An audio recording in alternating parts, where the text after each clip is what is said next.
let's take a look at how RAM is used.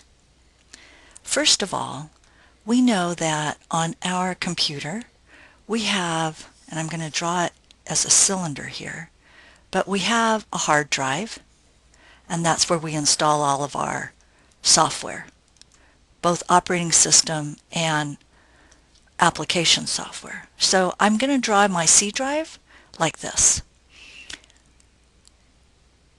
When we install our software, I'm drawing it like this, like little platters that I've got, because this is how our data is stored that we'll learn about later. But I've got Windows on my C drive, or whatever operating system you have gets installed first. We learned that. Then we've got our application software, such as Excel. Maybe we have Word installed. What else do you have on your computer? Your browser. Maybe you have, iTunes, a game. You can see how it's filling up here. Maybe we've got your photos. Maybe you've also downloaded some videos. So we've got our operating system, we've got applications, and we also have some of your data. That's the type of stuff that we have stored on our hard drive. Now, when you go to boot your computer and you turn it on, here's what happens. A lot of people don't realize this. This is I'm drawing a logical view of our RAM. And you all know that that stands for random access memory. So when we turn on our system and we actually hit the power key, what happens is that there's a small program, I don't want to get too complex here, in ROM, and it's called the BIOS. And this program's job is to look to see if we have our operating system installed on our hard drive. And it's looking for the operating system. If it can't find it here, then maybe we have it set up so that it checks maybe our D drive or our CD or DVD drive, and it'll check there if it can't find it on our hard drive to see if we've got the operating system on a CD or DVD there. It's trying to find the operating system because once it finds the operating system, it'll put a portion of it, we call it the most important part, the part that we've got to have to run, the kernel, it'll put that portion of the operating system into RAM. And what's RAM? RAM, as you'll learn, requires continual power to keep the contents. You know how when you turn off your power, or if you had a power outage, when the power comes back on, you have to start all over again? That's because RAM needs continuous power, and whatever that was in RAM is now no longer there once it loses power. So in RAM, after we turn on our computer, it looks for Windows. It puts a portion of Windows, the kernel or the supervisor portion of Windows, into RAM. When you see your desktop come up or the operating system come up on your computer, now you know what just happened. It was just installed in RAM. Then maybe, being the studious student you are for our class, you go to Excel and you click to open Excel. Guess what just happened? Now Excel was just copied, a portion of it, whatever we need to have Excel run. A portion of it was copied now from your hard drive into RAM. So now you see your blank worksheet in Excel, and you go to open that project 3 that you need to finish, and maybe you've got that data right here. I'll call it number 3. That's stored on your hard drive.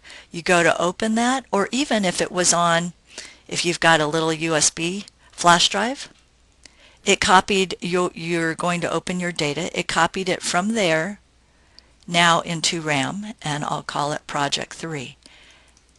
And you see project 3 on your screen. So this is how RAM works, and whenever you save any changes to project 3, that gets saved back to your storage device, either your USB drive or your hard drive. And you can continue working each time until you save. This is why it's important to continue saving, because if you lose the contents of RAM, if there's a power outage, if you accidentally close it, excuse me, without saving, then you don't have anything in your permanent storage. RAM is strictly temporary storage. But you can't just work on Excel. You probably also have your browser open, like Internet Explorer or Firefox, or maybe you even have both open. Whenever you open any application, remember, it gets copied from your hard drive now into memory. And then we know, I know the majority of you, you've got iTunes running at the same time, so that just got copied again into memory. I think you can see what's happening here. In our RAM, we're required to have our operating system and all of our applications and data,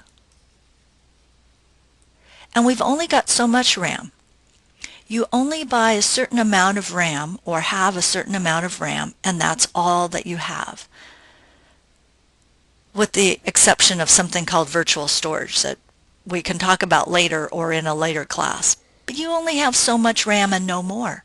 So if you've ever gotten that message, maybe you also have, I'll say that we have Word installed here. So now we've used up all of our RAM. If you've ever gotten that message from your operating system, you're trying to open up another application, and you ever get that message that says out of storage, or it might say out of memory,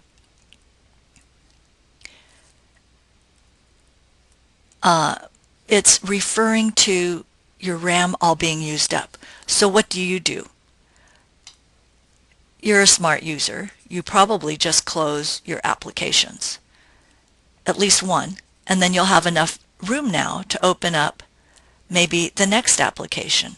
Maybe now you're going to play your video, and now your video is here in RAM. So you can continue closing applications so that you can open up other ones. But this is what we mean when a person says, how much RAM do you have? Would your system run faster if you had more RAM? Do you need more RAM to run multiple applications at the same time? Because whenever you see it open on your computer in your taskbar at the bottom, that means it's taking up some space in RAM. If you had more RAM, would your computer run faster? It depends. Not necessarily. It depends on your processor and how fast and how much it can process at the same time.